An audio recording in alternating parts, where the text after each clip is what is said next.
Se o cérebro sozinho produzisse a linguagem, bastaria apenas pensar para falar. Mas não é assim que acontece. A fala, a linguagem, tudo isso depende de uma rede e uma comunicação entre diversos elementos para que ela ocorra. Neste vídeo você vai entender que não é apenas uma conversa, mas algo chamado circuito da fala, que já foi estudado por Ferdinand de Saussure. E hoje você vai descobrir essas coisas e você vai ver que é algo muito interessante a ser estudado. Vamos lá, que o conhecimento é além da gramática.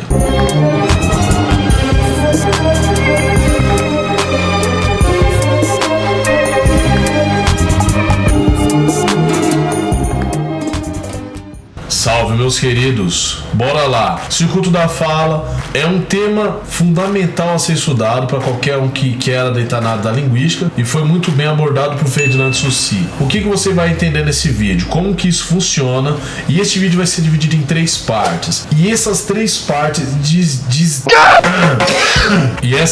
partes dirão como que a fala acontece no seu momento ali, beleza? Bora lá! Primeira coisa, sim, a linguagem, ela começa no cérebro, mas ela não finaliza ali. A primeira coisa é, para que o circuito da fala ocorra, faz-se necessário que tenha no mínimo 2 indivíduos. Estes 2 indivíduos é o mínimo para ser composto aquilo que nós chamamos de circuito da fala. Então, primeiramente, nós temos algo chamado emissor. O emissor é aquele que envia a mensagem, neste caso em particular, é aquele que fala. Este que é o que fala, a mensagem ela começa no cérebro dele. Então nós podemos começar a pensar que é um conceito que ele vai transmitir por intermédio de um signo linguístico. Lembra lá da aula que eu falei, significado e significante. Então ele vai transmitir a realidade que já está no teu cérebro, na sua mente, e ele vai transmitir para o receptor. Então tudo começa aqui. É um momento psíquico. Essa seria a primeira parte, né, em particular. A parte mental, psíquica, cerebral da coisa. Tudo começa na mente do emissor. Ele vai transmitir o seu pensamento, seus sentimentos, ele vai transmitir a sua vivência, a realidade, seja lá o que for, ele vai transmitir para o seu receptor. E aliás, o cérebro, ele não tem só esse papel. Ele não tem só o papel de codificar, de decodificar. Ele tem um papel de maestro, ele tem um papel de organizar, ele tem um papel de motor, ele tem um papel de motor de arranque. Olha só o que eu quero dizer. Apesar de o cérebro já ter esse papel fundamental de criar a mensagem, de criar as frases, de criar os conceitos, o cérebro tem um segundo papel. Tudo o que vem após isso é um chamado de processo fisiológico. Vamos lá. O processo fisiológico, ele é dado da seguinte forma: o cérebro envia as determinadas ondas e começa a orquestrar o que nós chamamos de órgãos da fala. Se você não sabe, eu tenho um vídeo completo aí. Então, assim, o cérebro organiza. Por que ele organiza? Porque nenhum desses órgãos da fala foram feitos para falar. Eles não foram feitos a priori para falar. É claro, né? Eu creio que quando Deus nos fez, né, ele já estava pensando em tudo isso daí. Mas, olha só, o pulmão ele serve para quê? Respiração, pegar oxigênio, mandar oxigênio para o sangue, para os tecidos. A traqueia é um tubo que vai levar até o pulmão, beleza? A língua, degustação, o sentido do paladar, aí, os dentes, mastigação, a narina, respiração. Então, a priori, nenhum desses órgãos foram feitos para fala, mas nós orquestramos tudo por intermédio de ondas cerebrais. E olha que curioso, é tudo coordenado.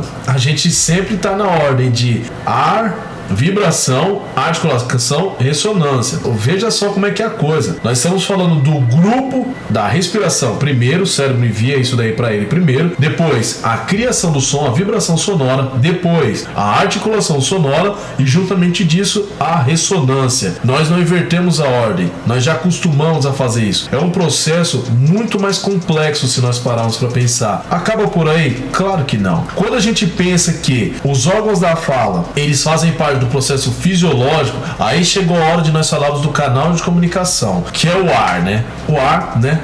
Ondas sonoras. E aí a gente já entra no terceiro processo, que é o físico. E neste ponto do canal de comunicação, ele já não está mais dentro do nosso controle. Nós só conseguimos falar na altura necessária para que o nosso receptor escute, beleza? Então, dito essas 3 coisas, o processo ele começa a inverter. Então agora vamos entrar num outro ponto. Quando a mensagem mensagem ela chega até o ouvido do nosso interlocutor, do receptor, o processo ele é simplesmente inverso. A partir do momento que, claro, né, quando eu digo inverso, eu não estou falando que a pessoa vai falar para dentro, e não estou falando isso aqui. Eu estou falando que no quesito de codificação de mensagem, é como se nós, vamos supor que eu quero falar o caso que aconteceu no dia de ontem. O que aconteceu no dia de ontem, eu vou lá, formulei tudo, coloquei e codifiquei. É como se a fala fosse um WinRAR, tá certo? É tudo zipado. Eu consigo enviar isso, olha, grava isso na tua mente. Eu consigo enviar isso via palavras até o ouvido do meu interlocutor. Quando essas palavras chegam, é como se eu tirasse o zíper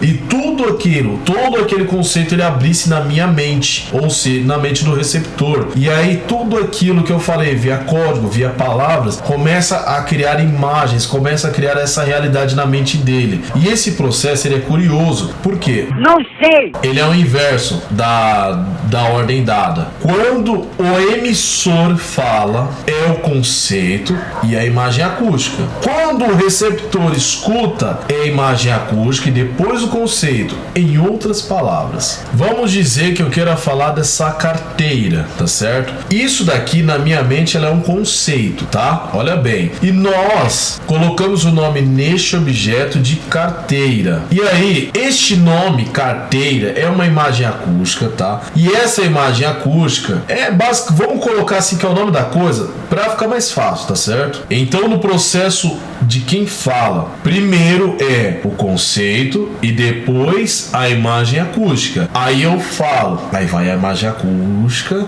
até o ouvido do interlocutor. Quando chega no ouvido do interlocutor, ela chega enquanto imagem acústica. Aí ele zipa aquilo, abre, aí vem o conceito dentro da cabeça dele. É como se fosse, aqui tá a carteira, aí vai até o ouvido do cara, aí quando ele zipa, aí plim, aí a carteira aparece desse lado na cabeça do cara. Conceito, imagem acústica, eu falo pela imagem acústica. Chega no ouvido dele, imagem acústica, depois o conceito. E olha que curioso.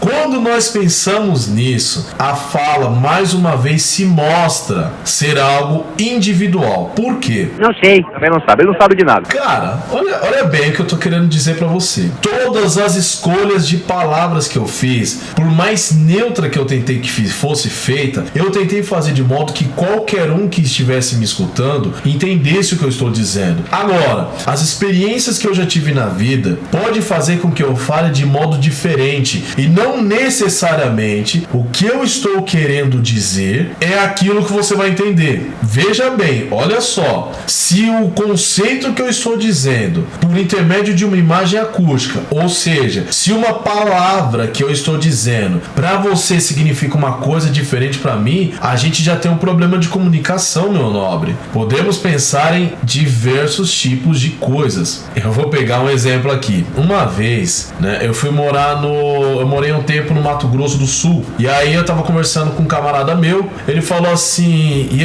aí Gabriel, vamos ali na casa do irmão ali pra nós puxar uma erva. Eu fiquei olhando pra cara dele assim, falei, aí depois de um tempo, ele falou, não, olha só a coisa, é que ele veio de São Paulo, e lá erva é outra coisa, né? Pra quem não sabe, erva é tererê. Um dia teve um vídeo aqui que eu até apareci com um tererê aqui, é basicamente chimarrão gelado. Então essa palavrinha erva era outra coisa que ele tava dizendo, e diferente do que ele cria que os paulistas entendiam como erva, até que eu mesmo na hora meio que entendi, ficou meio subentendido porque eu sabia que eles tinham essa cultura. Então o que alguém está dizendo pode ser diferente do que a outra pessoa está interpretando, né? Vamos além. Há determinadas gírias daqui do estado de São Paulo que em qualquer outro estado é ofensivo, tá? Não preciso nem falar nada que vocês já entendem. Nesse ponto aí nós podemos colocar o conceito, né, que pode ter mais de um significante, ou seja, a coisa que tem mais de uma palavra que represente. Eu acho que o melhor exemplo disso aí é a mandioca, né? Se você for ver, tem mandioca, aipim, macaxeira, entre outros nomes aí. Então, não necessariamente o objeto é o mesmo, a coisa é a mesma, mas a forma com que eu represente pode ser diferente da forma com que o interlocutor, né, o receptor, entenda. Eu tô saudando a mandioca. Exemplos de ambiguidade também representam a mesma situação. Não precisamos nos ater a termos. Quem que fez isso? Quem fez isso aí foi a cachorra da minha vizinha. Então, cara, pra quem tá ouvindo, tá falando do quê? Do animal? Você tá sendo pejorativo com o vizinho? A própria colocação dos verbos na ordem da frase. Fulano diz que gosta mais da mãe do que do pai. O que ele tá dizendo? Que ele gosta mais da mãe dele do que do pai? Que ele gosta mais do pai dele do que a mãe dele gosta do pai dele? Então, a depender da situação, a questão pode soar diferente na mente do receptor. E aí nós estamos falando de experiências individuais. Caso tenha alguma dúvida, eu tenho 2 vídeos falando sobre fala e linguagem e fala e escrita, que é muito bom que você assista, completa esse daqui. Então o circuito da fala é isso, meu nobre. É um processo que é primeiro psíquico, mental, depois fisiológico, por fim físico. E aí depois ele vai pelo ouvido do receptor e o processo ele vai ser diferente, tá certo? Espero muito que você tenha gostado. Comenta aqui embaixo o que você achou, porque você sabe que é de graça, né? Você tem a liberdade para fazer isso, meu nobre. Fui!